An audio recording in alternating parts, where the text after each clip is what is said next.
Have you ever wondered what really hid behind the mind of Friedrich Nietzsche, the man who dared to confront heaven, who declared that God was dead, and who walked alone through the ruins of every certainty humanity had built?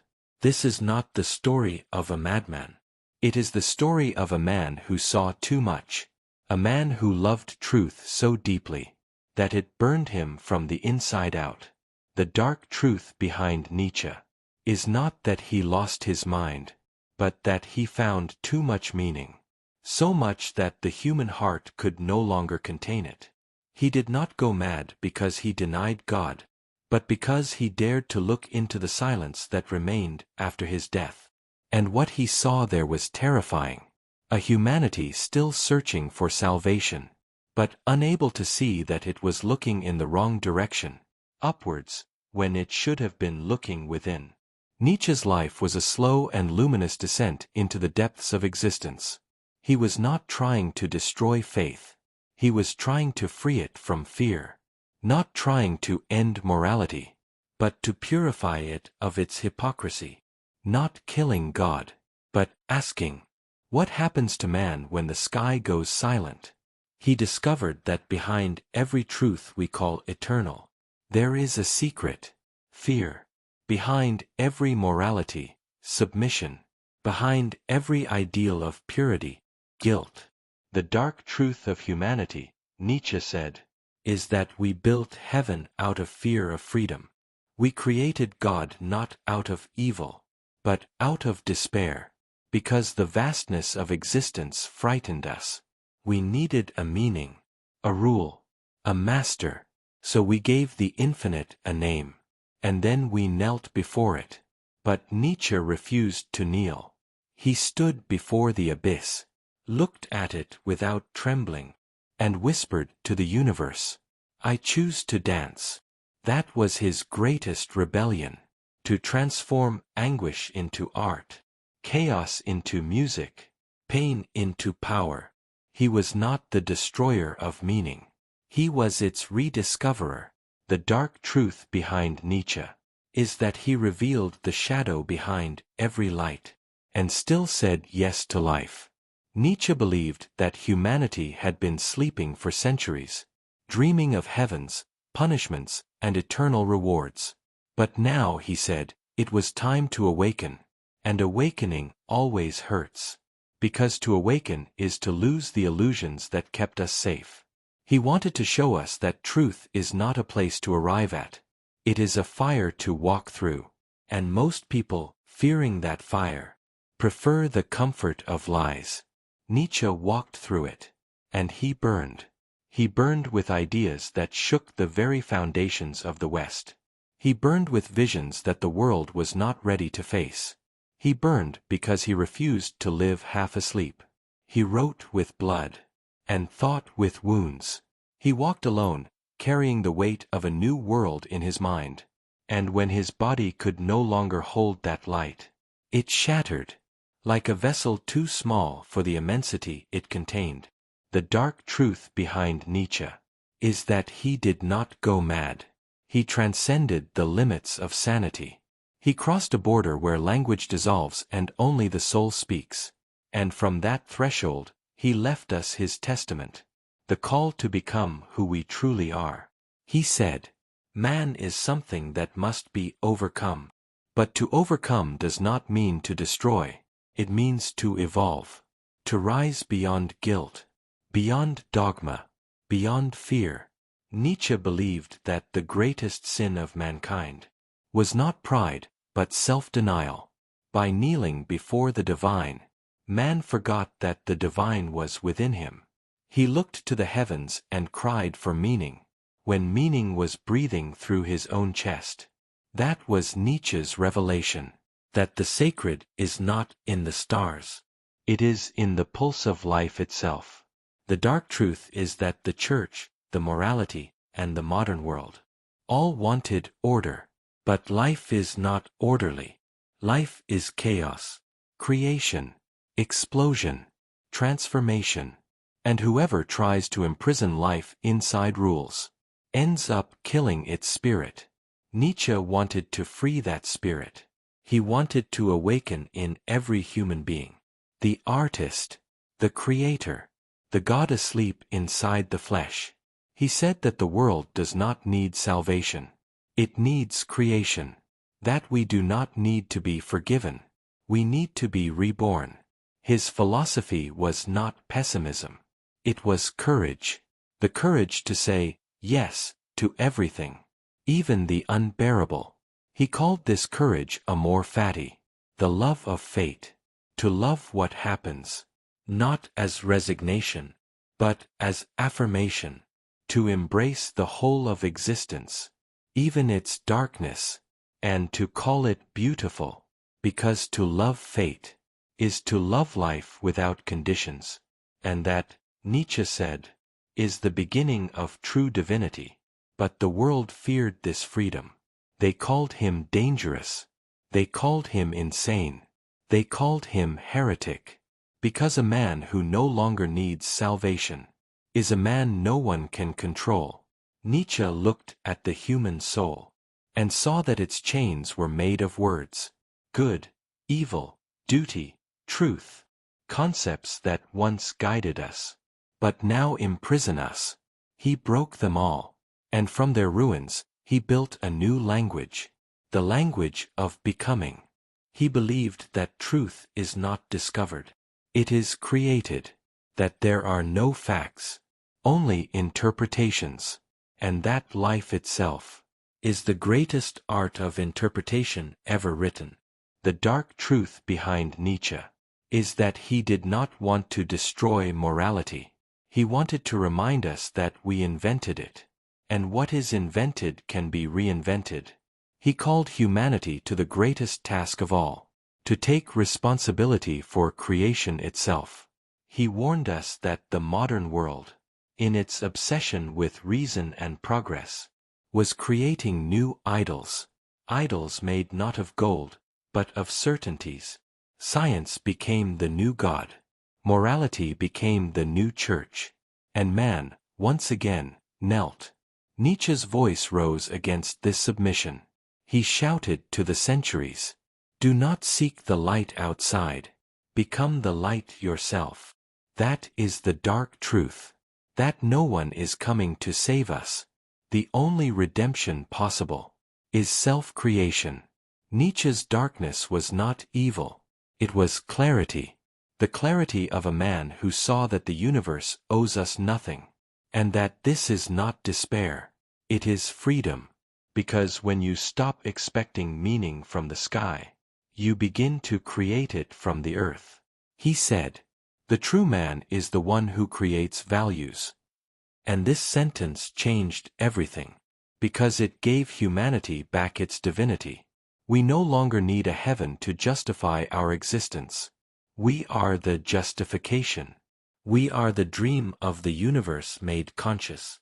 Nietzsche's life ended in silence. But his silence speaks louder than ever. He fell not because he was weak, but because he touched the unbearable truth. That man, when fully awake, is both creator and creation, both chaos and cosmos. The dark truth behind Nietzsche is not his madness. It is his courage. The courage to face the nothingness and say, yes. The courage to love life without illusions. The courage to burn and call that fire understanding. He showed us that enlightenment does not come from light. It comes from darkness understood. That the soul grows not by fleeing pain, but by transforming it into wisdom. Nietzsche died, but his thought did not. It continues to breathe through us, whispering in every mind that dares to think freely. You are the meaning you seek. The dark truth behind Nietzsche is that he was not a prophet of despair, but of power. Not the power that dominates, but the power that creates. The power to say, I am, in a world that constantly tells us to obey. But what is truth, if not a mirror polished by fear? Nietzsche looked into that mirror, and shattered it. And among the shards, he saw what the world refused to see.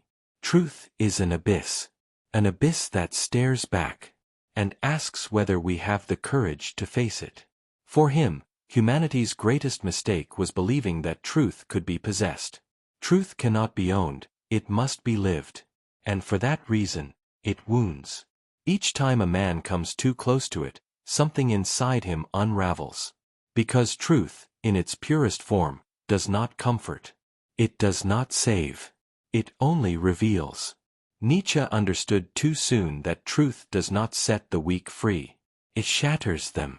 Only the strong spirit, the one that has learned to turn pain into strength, can bear the light that rises from the abyss.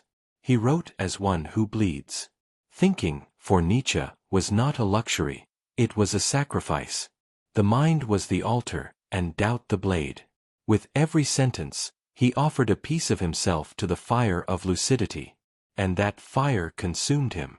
But it was also that same fire that illuminated humanity. The dark truth behind Nietzsche is that he did not go mad from thinking too much. He went mad from feeling too deeply. He felt the weight of the world without anesthesia, the emptiness of existence without myth, the pain of freedom without guarantees. And that feeling, pure, raw, and overwhelming, led him to the edge of silence. Because there is a limit to what an awakened soul can endure. Nietzsche lived between two worlds, one that was dying, and one that had yet to be born. He was the messenger between the dead gods and the man still asleep. And the price of seeing the future before its time is always the same. Solitude. Solitude was his cross, and his cathedral. He walked through the mountains of Switzerland as if searching for the face of God. But what he found was the echo of his own voice. And in that echo, he understood. God does not speak. It is man who must learn to listen. Nietzsche discovered that true prayer is not the one that rises to heaven, but the one that dives into the soul. It is not asking, it is confronting. It is not supplication, it is creation. He saw that man prays to avoid thinking.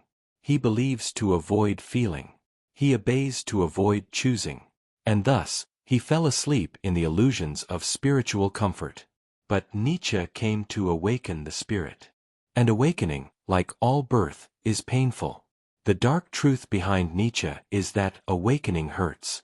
Because when man awakens, he realizes he has been dreaming of his own prison. Dreaming of gods who protected him, when, in truth, they kept him from growing. Dreaming of heavens, when paradise had always been here, disguised as the present moment. Nietzsche did not destroy heaven. He merely showed that true heaven begins when we stop fleeing from the earth. When we stop searching for meaning above, and begin to create it below. Because the sacred is not beyond. It is now. It is in every breath that accepts both the weight and beauty of existence. He said, "All that is deep loves a mask." And perhaps that was his most silent confession.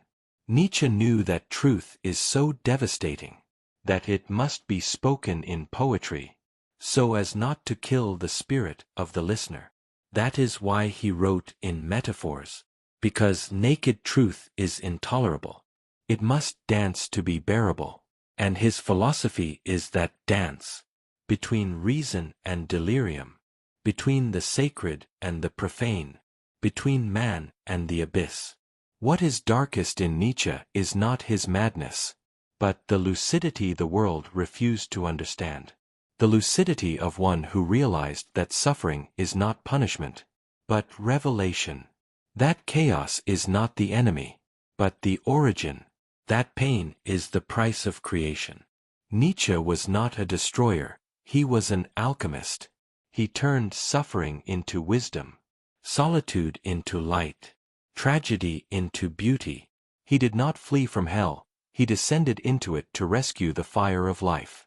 The dark truth behind Nietzsche is also the most luminous one. There is no salvation outside ourselves. There is no God without courage. There is no eternity without presence. And there is no truth that does not cost the soul. He taught us that man was not made to obey, but to create. That the true sin is not defying heaven, but abandoning the earth. That faith is not submission.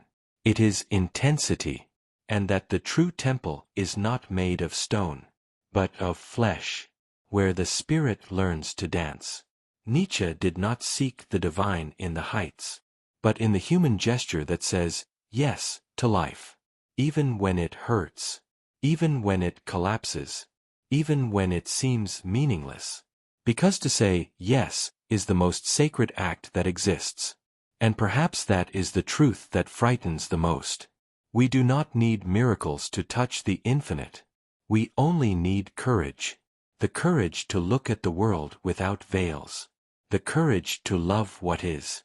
The courage to exist fully. Nietzsche was the man who dared to love destiny, even when destiny destroyed him. And for that, he remains alive. In every mind that doubts. In every soul that awakens. In every human being who chooses creation over obedience. He is the reminder that truth, no matter how dark, is always liberating.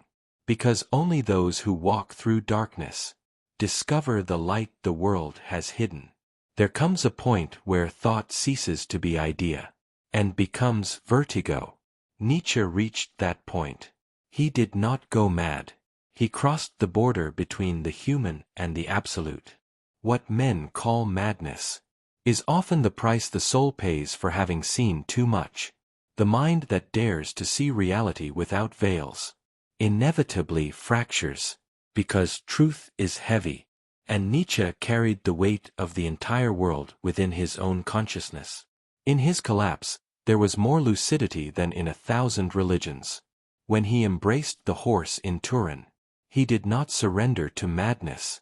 He surrendered to compassion. He embraced the suffering of the earth. He embraced the cry of all beings that have ever lived. And in that instant, his mind broke, not from weakness, but from an excess of empathy.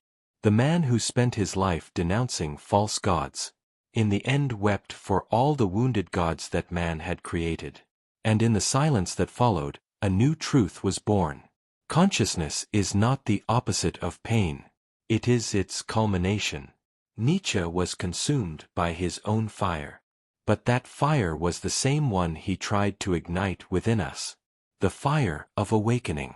The fire of freedom. The fire of creation. His collapse was the price of lucidity. His pain, the baptism of eternity. And what remained after the silence was a flame that still burns within human thought. From the abyss into which Nietzsche fell, a new vision of man arose. Not the obedient man, nor the pious man, but the creative man. The man who understands that the universe owes him no meaning, and yet invents one. The man who realizes that destiny is not written, because destiny is art in motion. Nietzsche called us to a revolution without banners. The revolution of consciousness. The end of spiritual dependence. The birth of the free spirit. He said, man is something that must be overcome. And by that he did not mean domination. He meant transcendence. To overcome fear. To overcome guilt. To overcome the need to be saved. The new man, the overman, is the one who no longer flees from darkness. He accepts it, and in it, finds his strength. He dances over the abyss, and turns the tragic into music. This is the man Nietzsche envisioned. The one who loves destiny, who turns pain into rhythm, and chaos into creation. The man who makes the universe a mirror of his own courage. Nietzsche did not want us to worship his books. He wanted us to set our souls on fire. He wanted each of us to become philosopher, artist, and warrior of the self. He did not found a doctrine. He founded a possibility. And that possibility is the birth of the Creator within every human being. The dark truth behind Nietzsche is not about death. It is about rebirth.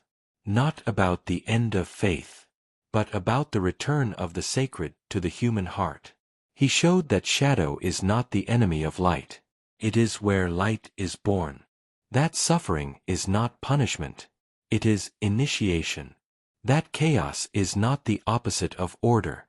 It is its womb.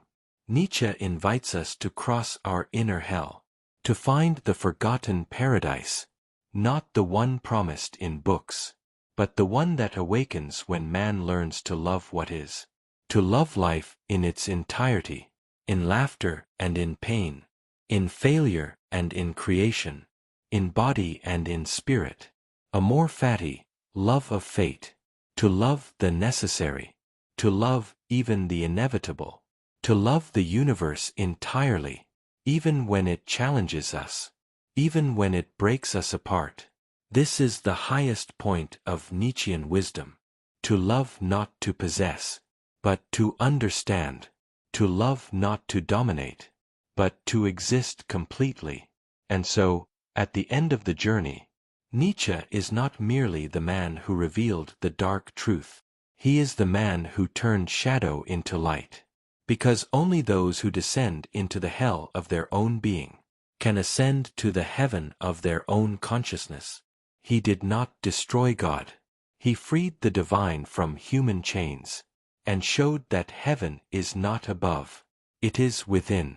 The man who challenged infinity left us a legacy of fire, the courage to create our own meaning, to love destiny without asking for guarantees, to turn the abyss into art, and suffering into wisdom. Nietzsche did not die. He dispersed. He is in every gaze that dares to doubt, in every soul that refuses to kneel, in every human being who chooses to dance amid chaos.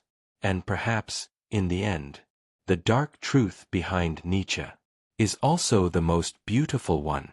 That light reveals itself only to those who walk through darkness, and that true enlightenment is not escaping the world, but loving it, even when it burns, even when it hurts, even when it seems impossible. Because, in the end, Nietzsche never wanted followers. He only wanted us to awaken. And now, the fire that once consumed him is the same that can transform us.